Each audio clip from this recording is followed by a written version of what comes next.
Hello. Welcome to the Montreal Canadiens news channel.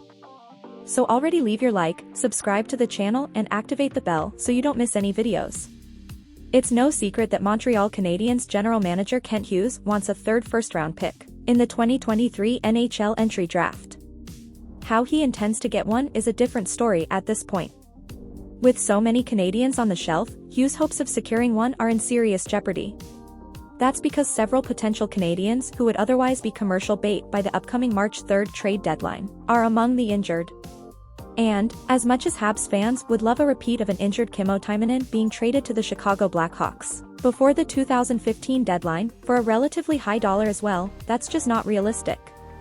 So if you're Hughes, you have a decision to make. Do you adapt on the fly and change course, making additional names available, or do you stick with what you have, potentially dropping third pick in the first round, in an especially deep draft year? For additional context, here are the 5 Habs most likely to get this pick, in ascending order. 5. Mike Hoffman.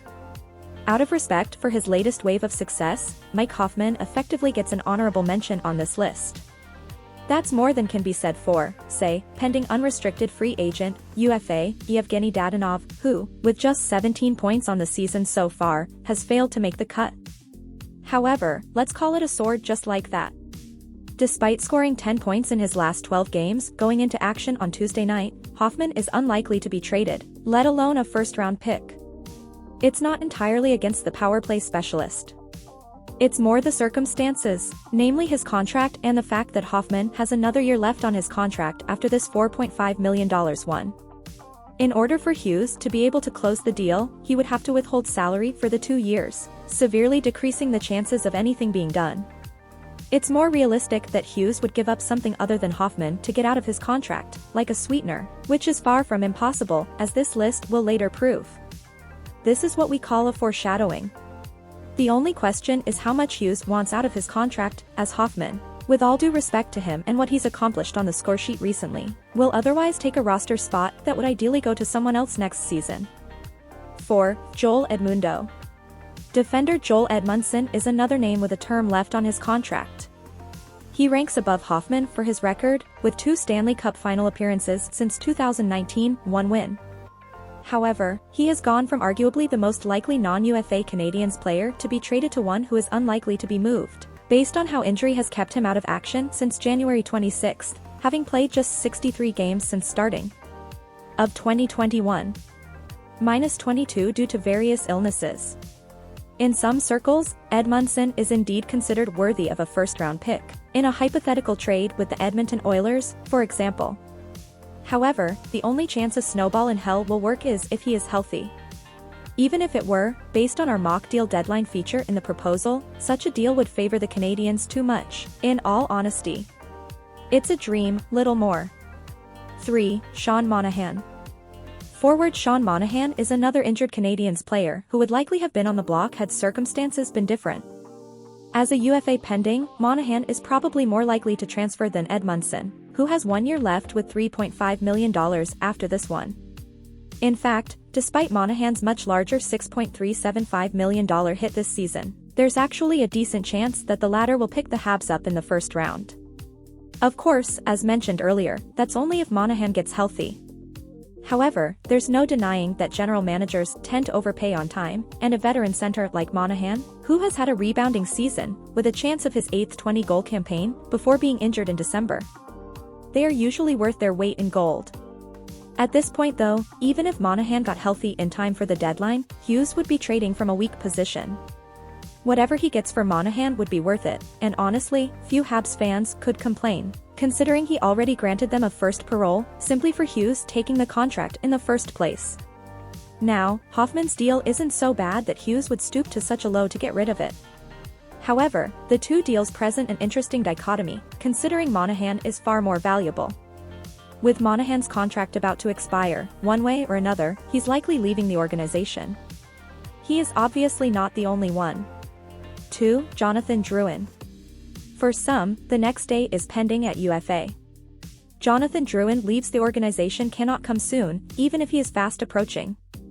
He was under pressure for much of his time with the Canadiens, Unable to live up to the high expectations that were set when the previous government signed him on to effectively become a local hero, signing a 6-year, $33 million contract in 2017. Drouin generally produced as one of the top 6 forwards during his time with the Canadiens, at least when he was healthy.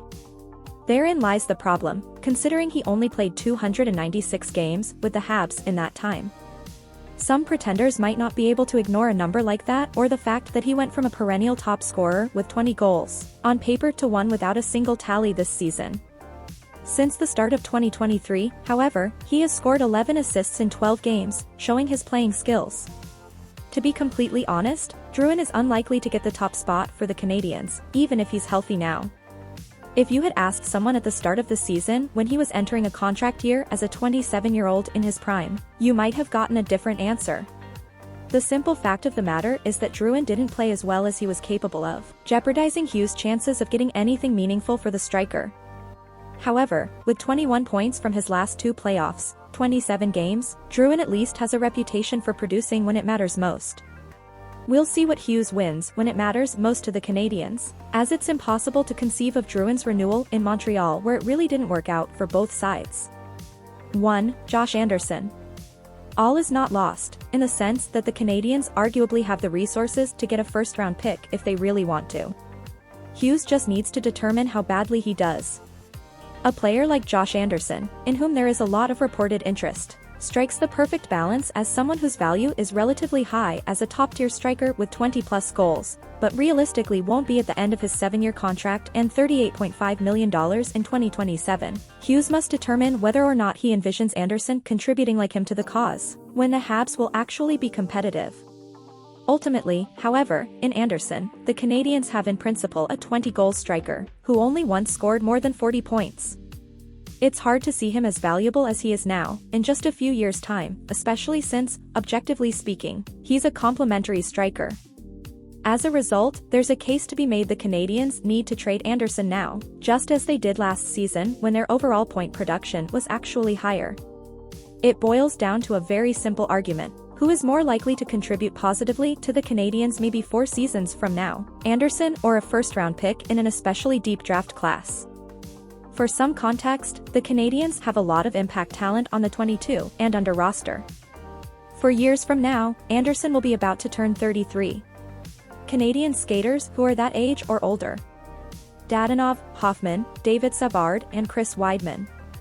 That's not to say the 33-year-olds can't be valuable, just that Anderson's trajectory is far from suggesting he'd be an outlier. Granted, that first-round pick might as well fall flat, but even then, based on the list above, would you rather have another 33-year-old you can't get rid of occupying a spot on the list or a chance to select a star player now? Put that way, it should be an easy call. In an ideal world, Hughes would probably want to trade the contracts of nearly all of the players listed above.